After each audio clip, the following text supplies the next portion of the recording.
Welcome to enLIFEned, the enlightened journey of life. I am your host, Jen Hamilton, and it is an honor to have you here. I am a conscious life coach and women's empowerment mentor, and I activate a potent level of self and soul inquiry with my clients, which initiates deep and lasting transformation in all areas of their lives. I am here for the full human experience, authentically and audaciously sharing my magic with the world. On this podcast, we're all about mastering life on the way to enlightenment. And as we are here having a human experience, we might as well embrace it all. We play in the space of what is real and tangible, just as much as we play in the space of esoteric and metaphysical. You'll be ignited by deep conversation, whether through my own personal musings, interviews with incredible thought leaders around the world, and everyday divine humans sharing their soulful stories. Thank you for being on this journey. Let's dive in.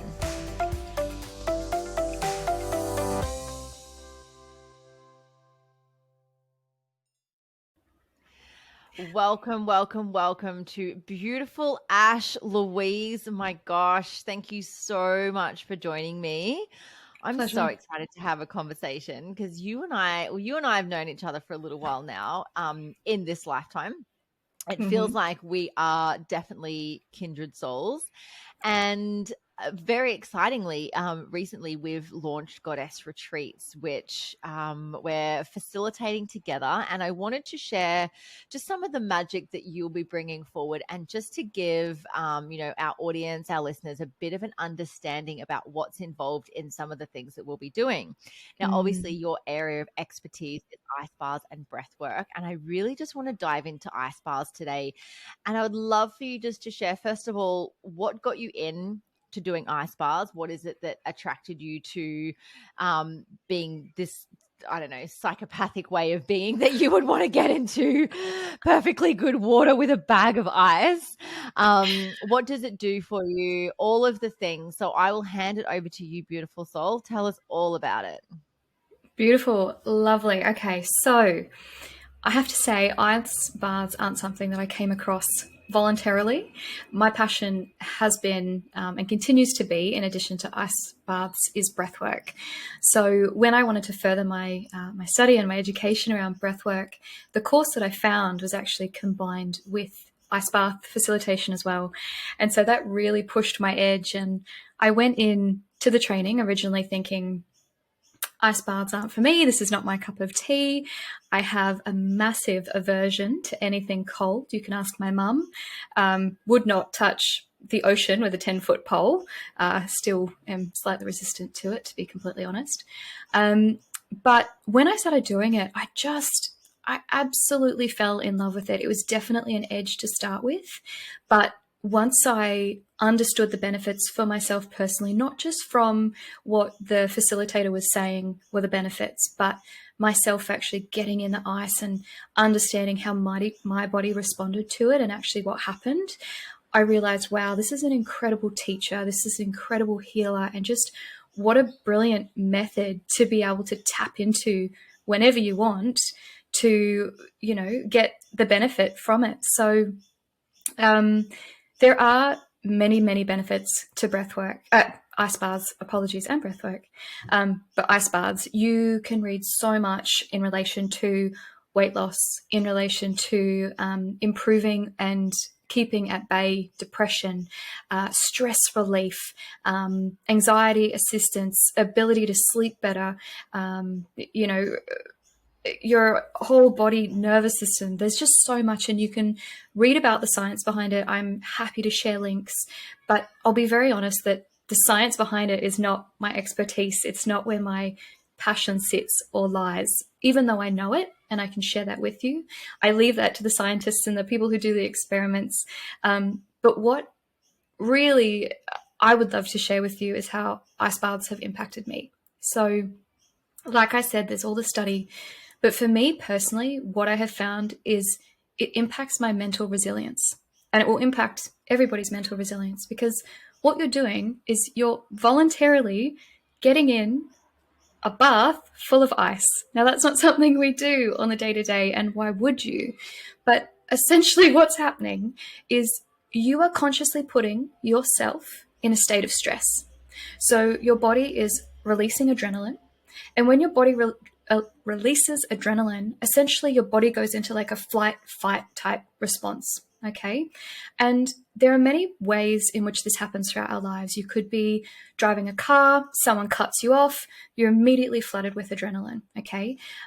Your partner and you may be having an argument, you and anybody may be having an argument, and you go into that same state. And I don't know about you, but for a lot of my life, when I would be put in situations like that, I found it really hard to come back to center and come back to self. And I would find that someone said this to me about 10 years ago, an incredible man. He explained to me that when your emotion goes up, your intelligence comes down. And that was something that sat with me, and I've thought on that for years and years and years. And I've thought, when your emotion goes up, your intelligence goes down. And think about it, when you get into a rage, or you're in an argument with someone and they're trying to say to you, when was the last time this happened? And you're trying to search in your memory bank and you're going, I don't know. I can't remember. And yet outside of the argument, once your emotions have come down, you remember those things like that. So that was always playing in the back of my mind. And what is so incredible about the ice baths is when you put yourself in a state of stress, and then you combine it with the power of breath work. Now, I'm not talking holotropic emotional release breath work, definitely not. I'm talking about breath work where you can become conscious and present in your body, where you can control how you're breathing to actually show your body that you're in a state of safety, even though it thinks the whole world is coming to an end, which it does when you get into a bath of ice, ultimately. So what I'll do is at our event, I will actually teach you a number of biohacking tools that will help you tell your body in a way without having to control your mind, without having to say to yourself, you're safe, you're safe, you're safe, you're safe. There's only so much of that you can do. But with these biohacking tools, you can get into the ice and actually make yourself feel safe. And in doing that, you increase your resilience to stress.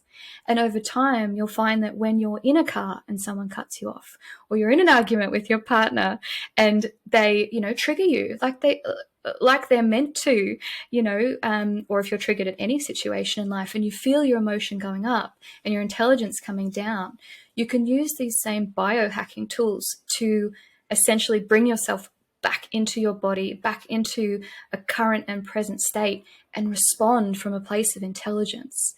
So when I first met my partner, he'll tell you he thought I was this beautiful, mindful, calm character. And when we would get in heated arguments, I would just snap and go off the handle. And he would be like, what is happening? And this was pre-ice baths. And then I've now done all the ice bath work. And he can attest to that. I am such a different person now when we have arguments because I've done that training. The ice baths are the training ground. You don't want to get in a car and start cutting people off to start testing your ability to stress. And you don't want to be picking fights with your partner or anybody to simulate that experience. But an ice bath you can. So you get into it and you biohack your system. And in that, your body learns, your mind learns that it's actually safe. And then in the conversations now with my partner, instead of flying off the handle, I can actually, in those moments, without even really thinking about it, come back into center, take a breath, do my biohacking, and come from a place of mature conversation. And it's just, that can be applied in so many different areas. It doesn't have to be driving a car, or arguments with a partner. That can apply to any area of stress within your life. So that's really my passion around ice baths. And I think it's really important for women as well. That's probably where my real passion comes from, because for years we've been taught to not get angry, not to release all these emotions. And so we haven't had that practice. We haven't had many experiences where we get quite ragey or, stressed verbally. And for me to be able to have a ground where I can practice that, I'm not saying I get in the bath and have an argument with someone, but they interplay, so I now find that when I'm in a state that used to be very overwhelming for my system, I'm now able to bring it back to center. And approach it from a place of calm as opposed to disassociating, which is what I used to do. So, yeah, long-winded answer. Beautiful. Amazing. Thank you so much for sharing all of that. I'd love to hear from you as well, because I know that obviously you're over in Bali doing your facilitator training. I'd love to Yes. hear what that experience was like for you. What does it mean to be a facilitator of ice baths? And I'd love for you to speak into any, I guess, sort of contraindications that people might be like, oh, well, I've got this issue that my doctor said I can't do this, or I'm scared of that. What about this? I'd love for you to speak into all of those things. Totally. Okay. So, firstly, the experience itself was incredible. I did ice baths every day for about 3 weeks. At the very end, we did a 10-minute ice bath, and I can tell you right now, that does not bring me joy. I won't be doing that again. But that is part of it. That's part of, doing ice baths and part of doing it is understanding that you want to get in a body of water that is cold, that makes your mind say, hey, I want to get out of this. This is not comfortable for me. But at the same time, you're safe. So getting toward that 10-minute mark, I no longer felt safe. And that's another beautiful thing about this is you start to really listen to your body and listening to say, that's enough for me. It's not about how long you can stay in the ice bath or how cold the water is. It's about getting in it and being able to listen to your core, calm yourself. And then if you feel safe enough to continue, then you do. But if not, then go, that's okay, and get out.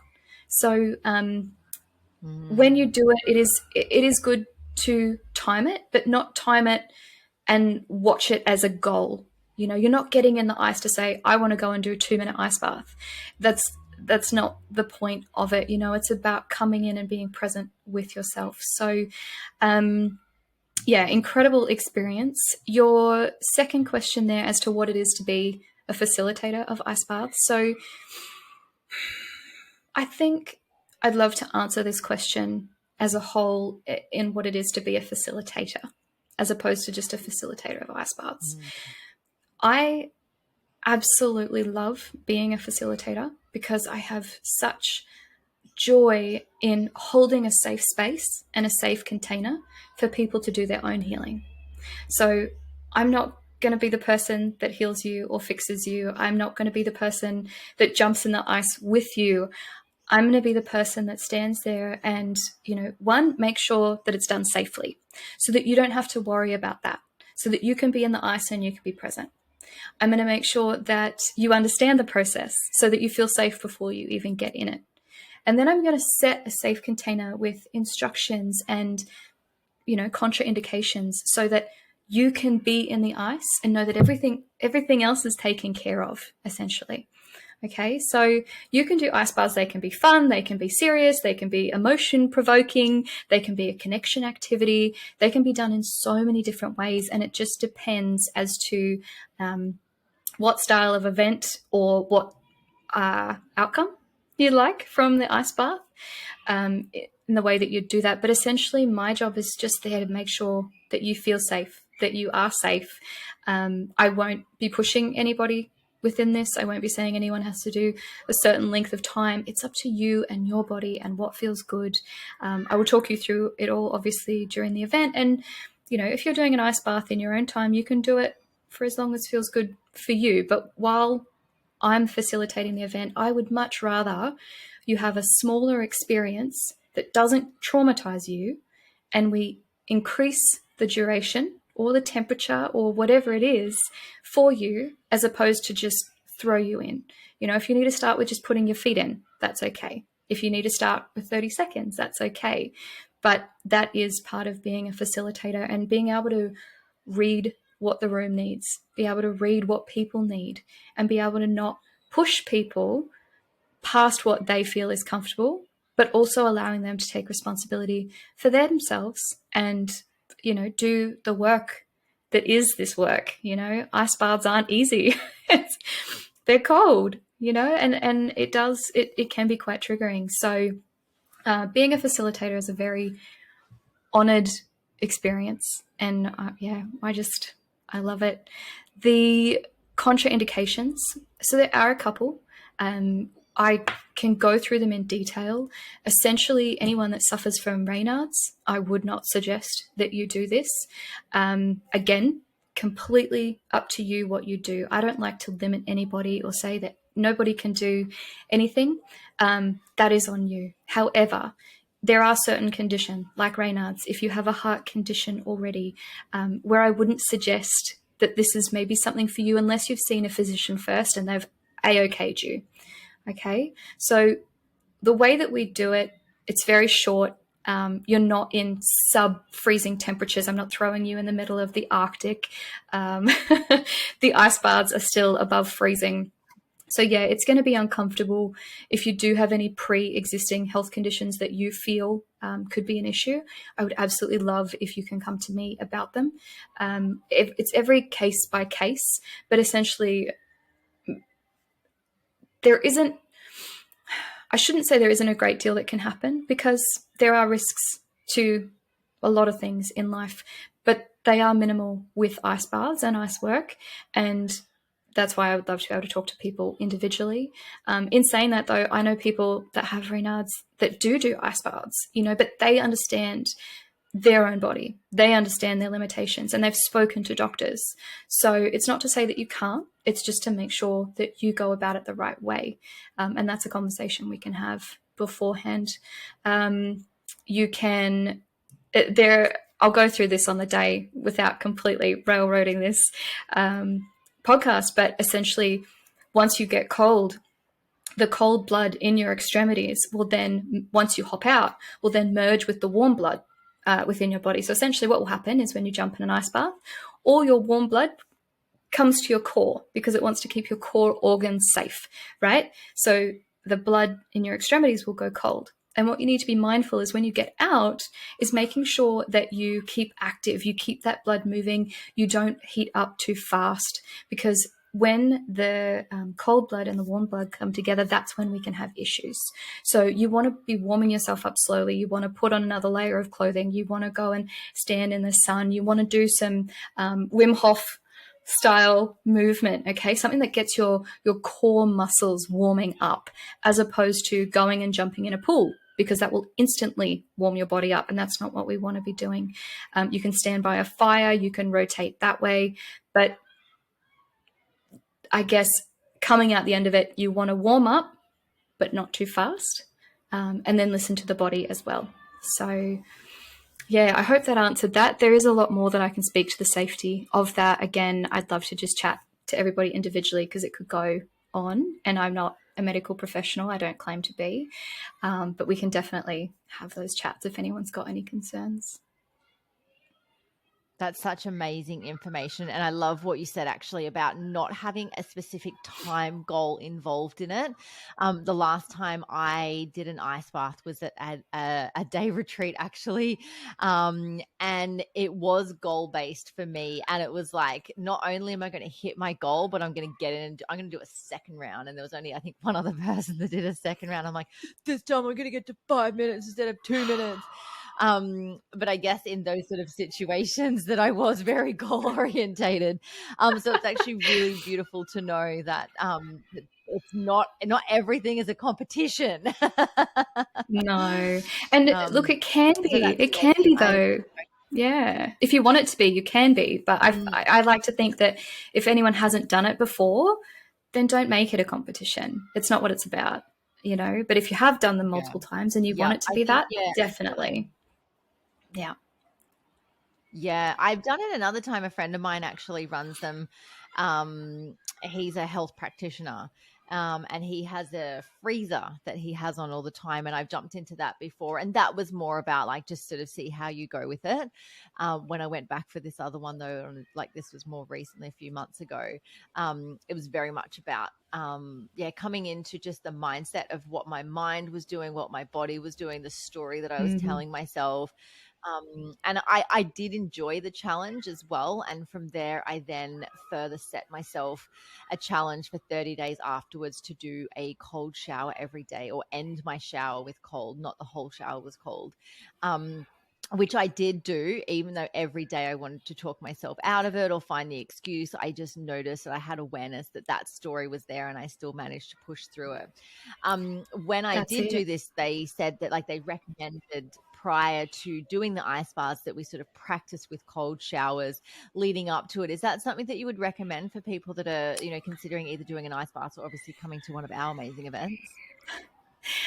Look, it depends because everybody has a different experience around the cold. And some people have actually been traumatized by the cold in the past. I know before I went to do my first ice bath, I had a massive emotional release. I had a massive big cry because what the cold actually means for me on an emotional level from childhood and all of these things, it was a real edge for me, and everybody is different. So um, if having cold showers beforehand is something that resonates with you, by all means, give it a go. I personally didn't start with cold showers, can't stand them. I would rather jump in a bucket of ice. The reason behind that being is I'm the exactly the same. I would rather an ice bath over a cold shower any day. 100%. There's two main reasons to that. Okay. So the first one being when you're in cold water, your body kind of creates this warm layer around you. I don't know if you've ever noticed it, but when you're in a pool, if you stop moving, it actually just gets a little bit warmer. And that's your body sending out heat to kind of protect your skin. So if you really want to challenge yourself in an ice bath, keep moving and it won't happen and it will be even colder. But when you're in a cold shower, the water is constantly moving on you. So you can't create that layer. So it's actually colder. The second thing there is the emergency point within a human body is the back of the neck. So if you go throwing freezing cold water on the back of your neck, which is normally what happens when you're standing in a shower, your body thinks, oh no, we're drowning. So it will go into higher states of flight and fight than if you were just to get in an ice bath, say up to here. Again, if you want to challenge yourself when you are in an ice bath, fully submerge. I don't suggest putting your head under unless you're an experienced ice bather, experienced with ice baths. But it's the back of the neck. So if you're jumping in cold water in the shower, maybe avoid that part if you can. Look, it's definitely not going to hinder you by any means. If you want to try it out, give it a go. But like you said, I would much rather get in a bucket of icy water than a cold shower. But it also too does have its benefits. There's so many studies out there that show 11 minutes of cold exposure a week, just what that can do for your system. And not everyone has a bathtub, not everyone has ice lying around. So if you want to do cold showers every day and gain the benefit, go for it. Highly recommend. But it's not something that I feel you need to do before our event, I don't feel. Amazing. So no doubt there would be people out there that are, you know, obviously either coming to the event, wanting to come to the event, on the fence about it, or coming to the next one. But they might have the mindset of, oh gosh, I could never do that ice bath thing, or I hate the cold, I'm not doing it, and they're already sort of putting that in their mind already. What is it that you would say to that? I love that question because it's so true. Look, what you tell your mind you can and can't do is what you can and can't do. It's as simple as that. There's nobody else that exists within your body except you. And the power of the mind is so incredibly important. If you're finding resistance to it already, maybe push that edge. Maybe question that edge, I should say, and question why you've got resistance to it. And the resistance that comes up, is it a belief that someone's given you? Is it your own belief? Is it based on something that's actually happened to you in the past? And is getting in this ice bath the same as the event that happened to you in the past? Or is it just something that's possibly going to trigger you around feelings of what happened in the past? I'd ask you to explore that, question it. But at the same time, this event is not about ice baths. Yes, it's part of it, but this event is about so much more than that. And you don't have to do anything that you don't want to do anywhere in life, whether it's this event or, you know, your everyday. You do what feels comfortable to you. If there is 90% of this event that appeals to you and ice isn't one of them, don't do it. We're not going to say that you have to, you're welcome to come along and watch other people do it and be like, you crazy, and have a great time, having a dance, having a boogie, watching everybody else do their crazy thing. You don't have to participate or jump on in and stand in the water, push an edge that way. You don't have to fully get in. It's your life, you can come and experience all the other magical benefits that will be from this day, and ice does not have to be one of them. I love it. I love it so much. Is there any other wisdom, advice, or musings that you would like to impart on our amazing listeners around ice baths? I would love to say that my mum always used to say to me, try something before you buy it. And I think the same applies. Don't discount ice baths before you actually try them with someone who knows how to take you through it. So getting in an ice bath on your own is one thing. Getting in an ice bath in a group with a facilitator who knows what they're doing, knows how to hold you through it, knows how to create a safe space, has done it in the past before, it's a completely different experience, and I would just say don't judge it before you try it. So yeah. Yes, I love it. I am so excited for our events. I'm so excited to be partnered with you to do them. Thank you so much, Ashley Louise. I will obviously link to all of your website, all of our retreat information in the show notes. Thank you so much. And we will see you guys at our events. Thanks, Ash. Fantastic. Thanks, Jen. Thank you so much for joining me for this episode. I hope you love the enLIFEned podcast, and the biggest compliment you can give me is subscribing to this podcast, sharing it, and leaving a rating and review. Feel free to follow me on Instagram. My handle is @JenHamiltonOfficial, and the podcast handle is enLIFEned_podcast. You can also find the video version on YouTube on my channel. Just search enLIFEned and don't forget to hit subscribe. Have a beautiful day and enjoy living the enlightened journey of life.